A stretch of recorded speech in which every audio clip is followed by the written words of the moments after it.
1976년 전남 완도의 아주 작은 섬에서 태어난 김봉진 씨. 그는 사남매의 막내로 태어난 대표적인 흑수저 출신입니다. 어릴 적부터 가난했던 그는 엄마가 운영하는 조그만 식당 방에서, 손님들이 이용하는 식당 방에서 생활하며 자랐습니다. 어릴 적 꿈은 화가였지만 가정 형편이 너무나 어려워서 화가의 꿈을 이룰 수가 없었습니다. 뒤늦게 그는 2년 뒤에 전문대를 겨우 졸업했습니다. 공부와는 일찍부터 담을 쌓던 이 김봉진은 내신 15등급 중에서 14등급이었고 그는 이제 가까스로 고등학교 졸업하고 학원에서 디자인을 배우면서 실기 비중이 높은 예술계 전문 대학에 들어갔습니다. 그것이 웹 디자이너가 된 계기였습니다. 이후 김봉진 씨는 가구 인테리어 사업을 창업했습니다. 그러나 결국 그 사업에 실패하여 2억 원가량의 빚을 지고 그리고 월세를 낼 수 없을 만큼 극심한 생활기후를 겪기도 했습니다. 그러다가 그가 2010년 배달의 민족으로 다시 도전을 합니다. 그는 거리를 어지럽히고 집집마다 대문에 덕지덕지 붙어있는 음식점 전단지를 모바일로 옮기면 어떨까 하는 생각을 하게 됐고 그 생각이 회사 창업의 계기가 됐다고 합니다. 음식 정보가 많을수록 앱 경쟁력이 커지기 때문에 최대한 많은 양의 전단지를 모으고자 직접 온 동네를 발로 뛰며 전단지 수거를 했습니다. 드디어 그의 남다른 발품 파는 성실함과 실행력을 알아낸 본 엔젤스로부터 투자를 받게 됩니다. 이후 배달의 민족은 엄청난 속도로 성장하여 10년 만인 2019년에는 1천만이 넘는 국내 대표의 배달 앱으로 자리 잡습니다. 기업 가치 5조 원의 유니콘이 된 배달의 민족의 대표 김봉진은 지난 2월에 자신의 재산 절반 이상을 사회에 환원하기로 하는 세계 기부 클럽인 더 기빙 플래지의 한국인 최초 기부자가 되었습니다. 기빙 플래지는 빌 게이츠와 워런 버핏이 만든 기부단체로 재산이 1조 원이 넘어야 하고 그 중에 반 이상을 기부해야 돼요. 그러니까 적어도 5,500억 이상을 기부해야 하는 조건입니다. 기빙 플래지에는 이미 페이스북 창업자인 마크 저커버그와 테슬라의 CEO인 앨런 머스크 등이 가입되어 있기도 합니다. 또한 김봉진 회장은 그동안 사랑의 열매에 71억 원 이상 기부하는 등 최근까지 100억 원을 넘게 기부하기도 했습니다. 독실한 크리스찬인 그는 인터뷰에서 성공 비결이 무엇이냐고 묻자 하나님의 은총 그리고 좋은 운이었다고 말합니다. 그렇습니다. 하나님의 자녀된 우리는 지금도 우리가 셀 수 없는, 알 수 없는, 다 기억하지도 못하는 하나님의 은총을 받고 있습니다. 스바냐 3장 77절에 보면 우리 하나님은 우리를 얼마나 사랑하시는지 이렇게 표현하고 있습니다. 같이 읽습니다. 너의 하나님 여호와가 너의 가운데 계시니 그는 구원을 베푸실 전능자이시라. 그가 너로 말미암아 기쁨을 이기지 못하시며 너를 잠잠히 사랑하시며 너로 말미암아 즐거이 부르며 기뻐하시리라 하리라. 아멘. 하나님이 우리를 얼마나 사랑하시는지 우리를 생각만 해도 기쁨을 이기지 못한대요. 그러니까 하나님께서 우리를 어떤 건강해서 사랑하거나 아니면 얼굴이 예뻐서 사랑하거나 지식이 많아서 사랑하거나 성실해서 사랑한 게 아니고 있는 모습 그대로를 사랑하시는데 얼마나 사랑하시는지 기쁨을 이기지 못한대요. 마치도 우리가 어린 자녀들을 생각하면 저절로 입가에 미소가 띄어지고 정말 그 자녀들이 사랑스러워서 아낌없이 주고 싶은 것처럼 하나님이 우리를 생각하실 때에 기쁨을 이기지 못한다고 하는 거예요. 여러분, 완전하신 하나님의 그 크고 놀라운 사랑을 받을 자격이 우리가 있습니까? 그 크고 놀라운 사랑을 받을 조건이 있습니까? 답은 no, 아니에요. 하나님의 사랑을 받을 조건, 하나님의 사랑받을 자격이 전혀 없습니다.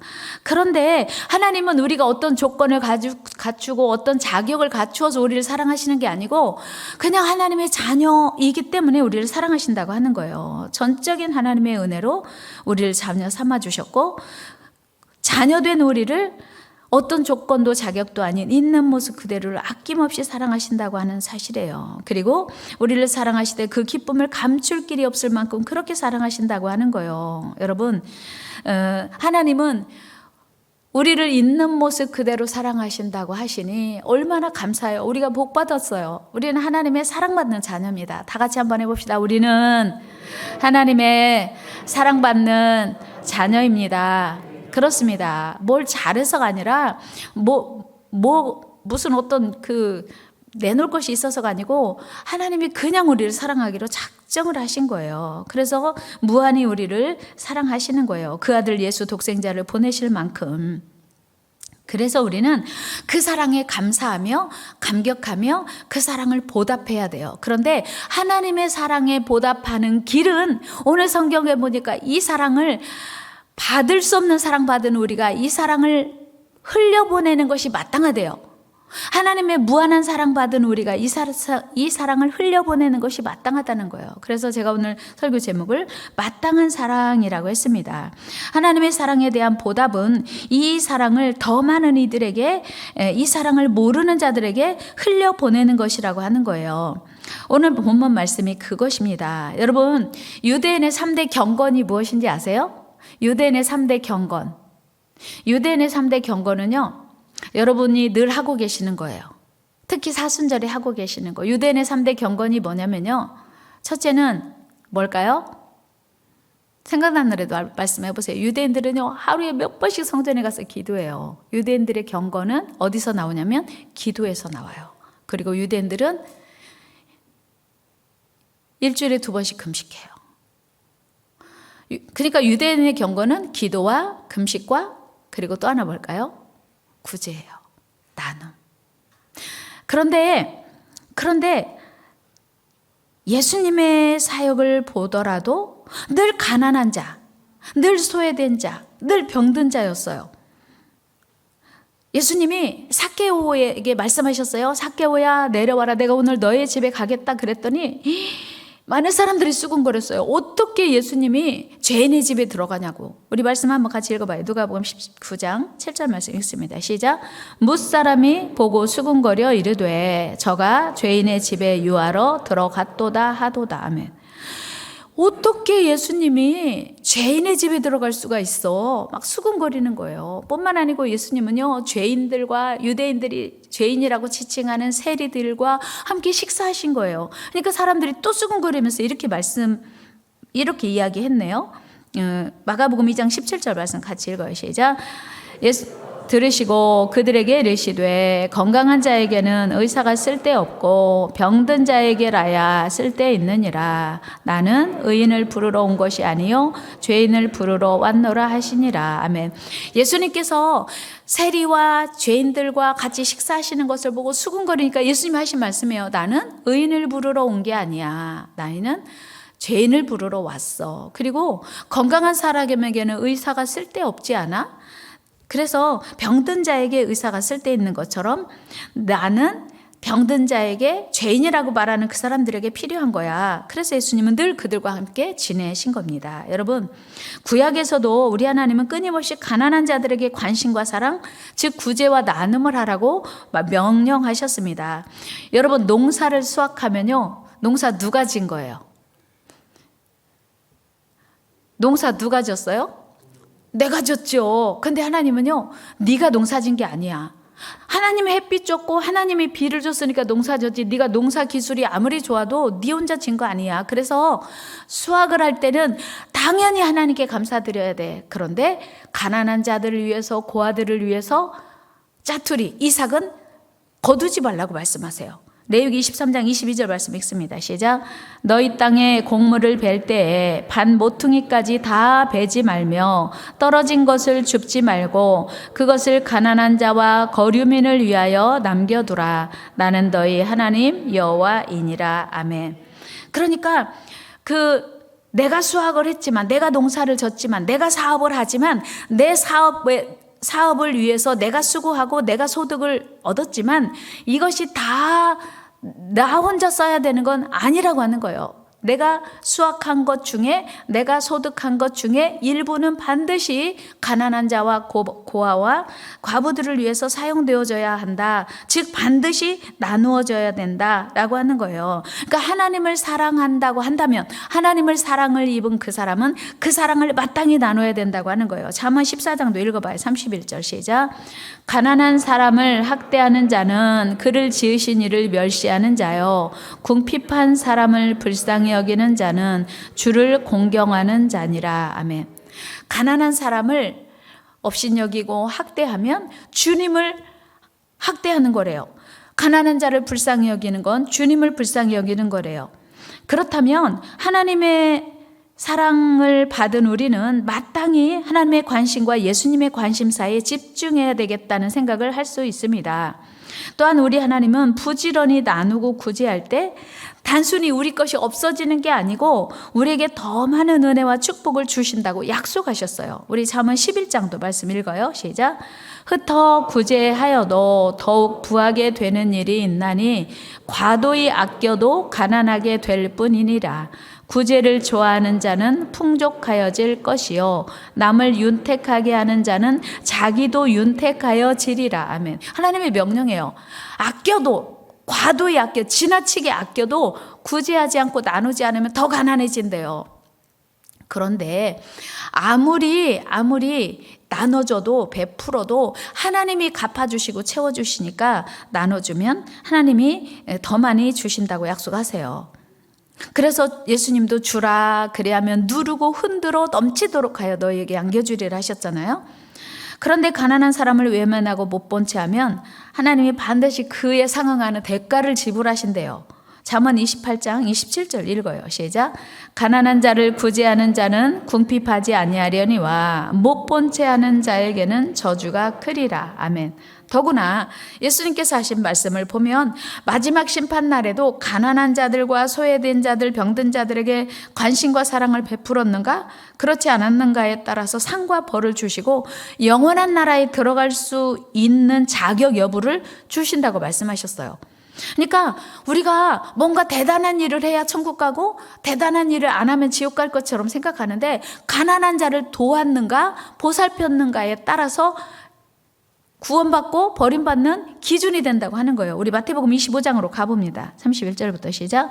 인자가 자기 영광으로 모든 천사와 함께 올 때에 자기 영광의 보좌에 앉으리니 모든 민족을 그 앞에 모으고 각각 구분하기를 목자가 양과 염소를 구분하는 것 같이 하여 양은 그 오른편에 염소는 왼편에 두리라. 아멘. 보세요. 왼편 오른편. 오른편은 하나님 편, 의인 편, 왼편은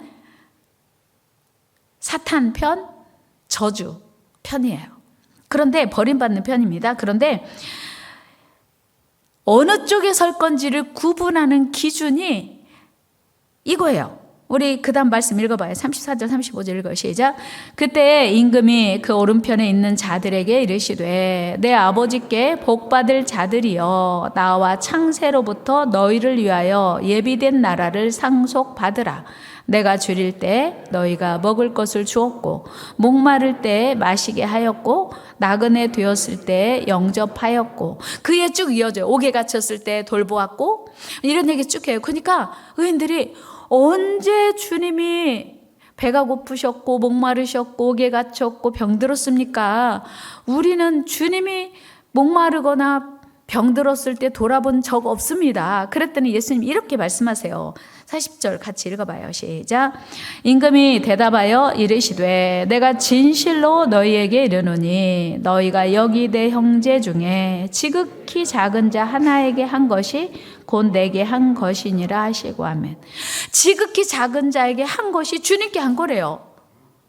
그런데 반대로 왼편에 있는 자들에게 주님이 뭐라고 말씀하시냐면 너희는 왜 나를 안 돌봤어? 이 사람들도 똑같이 언제 우리가 주님이 헐벗으신 거, 굶주리신 거, 목마르신 거, 옥에 갇히신 거 보고 안 도왔습니까? 우리는 주님 그렇게 고통당하는 주님을 본 적이 없습니다. 그랬더니 주님이 말씀하세요.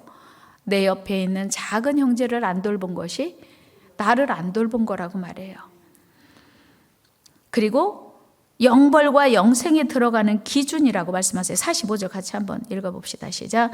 이에 임금이 대답하여 이르시되 내가 진실로 너에게 이르노니 지극히 작은 자 하나에게 하지 아니한 것이 곧 내게 하지 아니한 것이니라 하시리니 그들은 영벌에 의인들은 영생에 들어가리라 하시니라. 아멘. 그 기준이 오른편 왼편 기준이 오늘 내 옆에 있는 가난하고 불쌍한 사람, 어려운 사람을 돕는 것, 돕지 않는 것, 그것 때문에 영생의 영벌에 들어간다고 하는 거예요. 46절도 한번 볼까요? 같이 읽어요. 시작.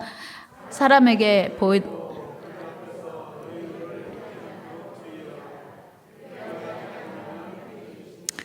갑자기 없어졌어요.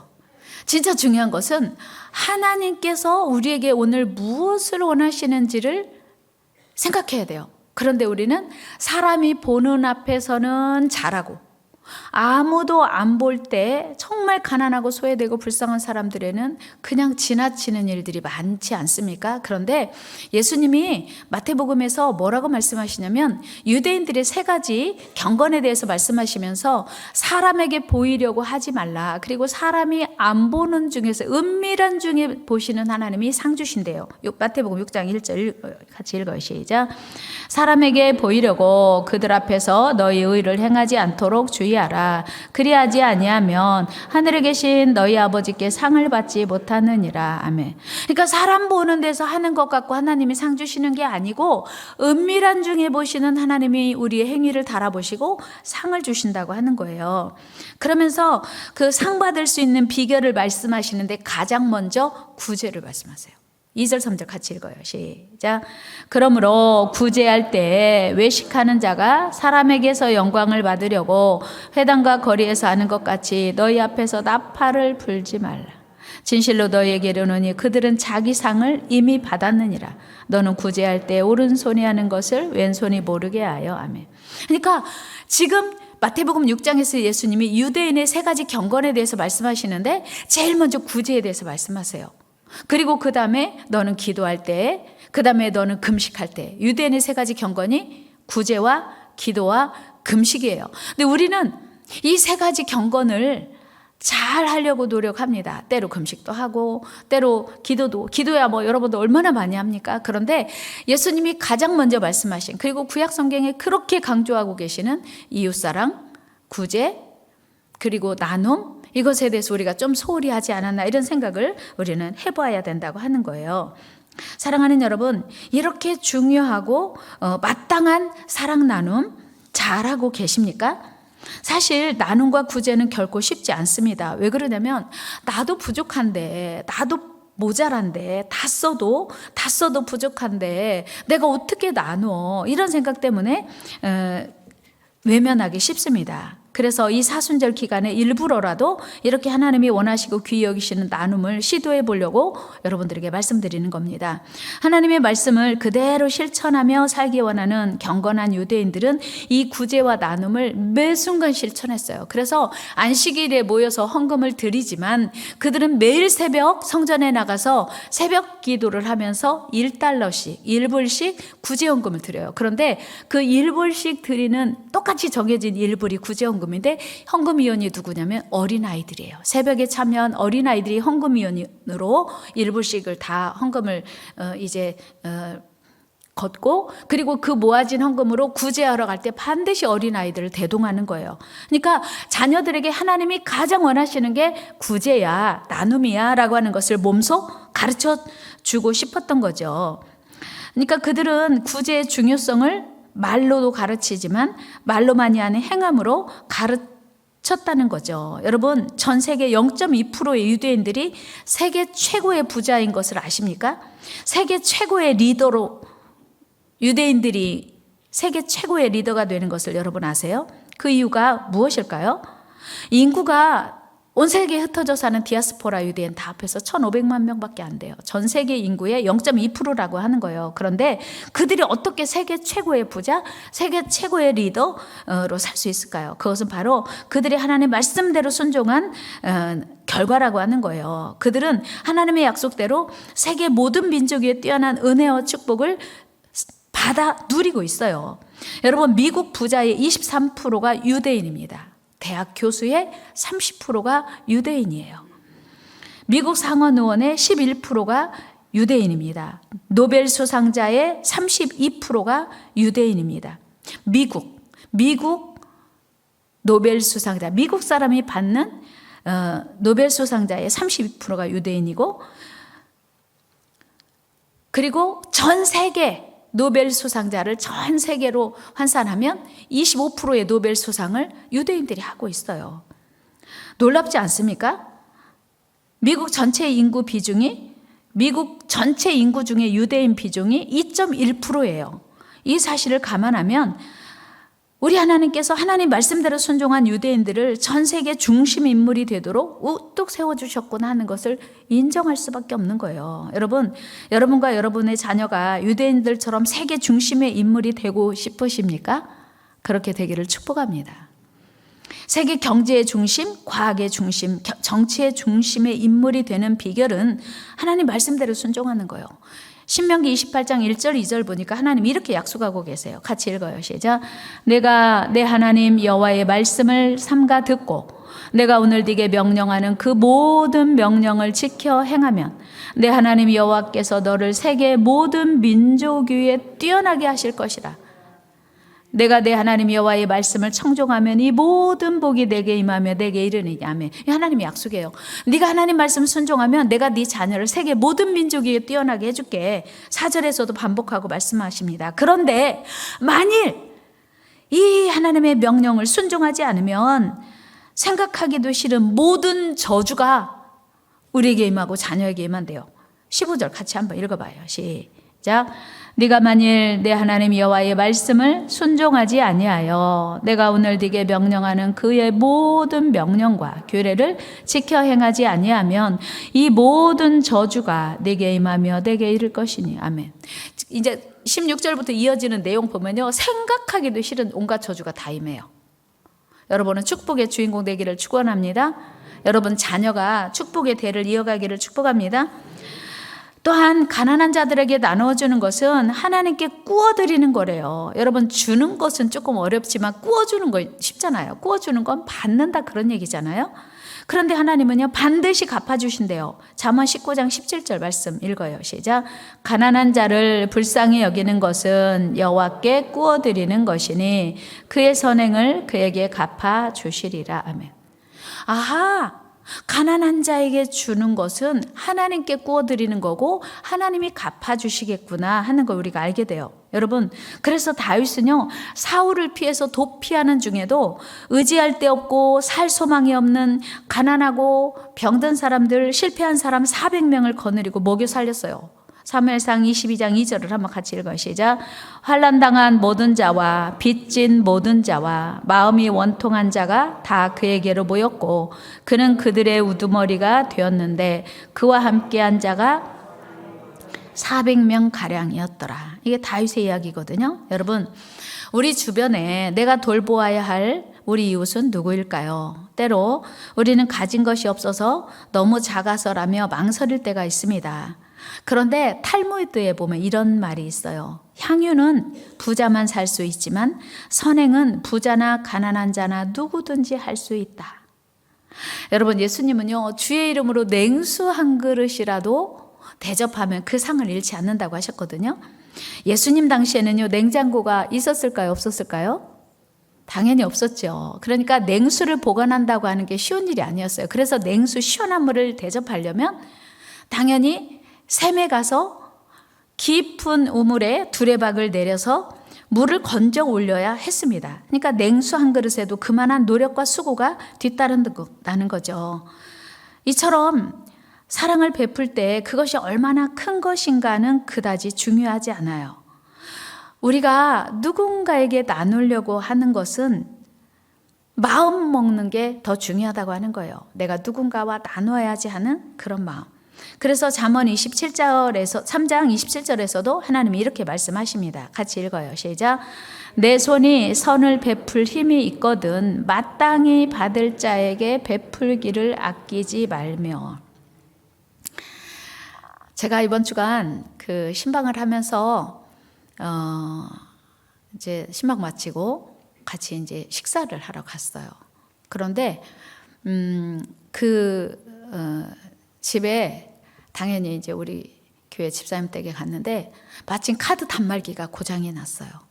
그런데 할머니 할아버지가 한 70대 중반 아니면 80 정도 된 두 분이 삼겹살을 드시고 계산을 하려고 카드를 꺼내셨어요. 그런데 직원이 그랬어요. 할아버지 죄송한데요, 카드 단말기가 고장 났어요. 현금 주셔야 돼요. 할아버지가 너무 당황하시는 거예요. 그러니까 직원이 할아버지 가방을 다 뒤져도 돈이 안 나오니까 있는 만큼만 주세요 그랬어요.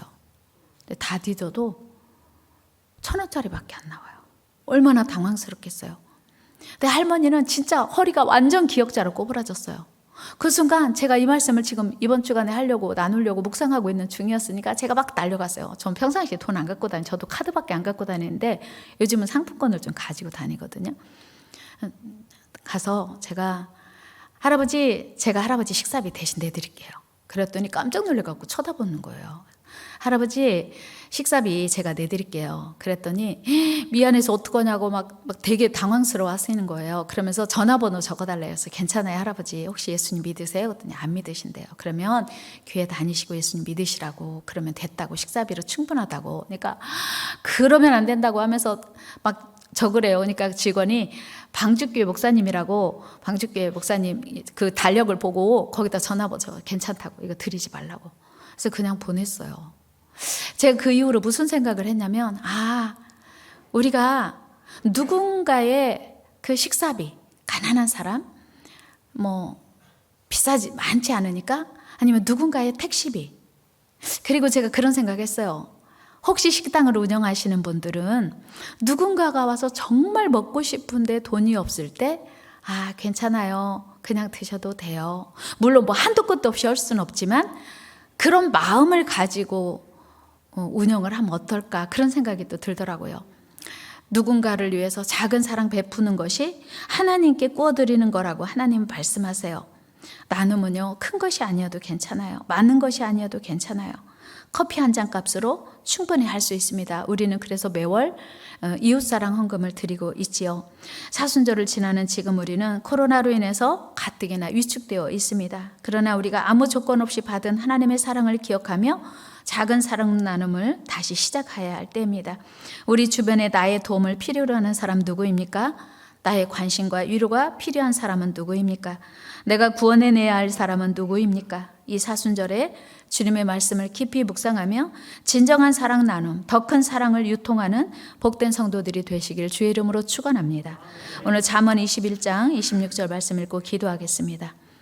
어떤 자는 종일토록 탐하기만 하나 의인은 아끼지 아니하고 베푸느니라. 기도하겠습니다. 하나님, 어떤 사람은 종일토록 탐하기만 하나 의인은 아끼지 않고 베푼다고 하셨습니다. 우리 모두 아끼지 않고 받은 사랑을 마땅히 베푸는 의인이 되게 하여 주옵소서. 예수님의 이름으로 기도드리옵나이다. 아멘. 우리 이런 교회 되게 하소서 찬양하면서 준비하신 예물 하나님께 올려드리겠습니다.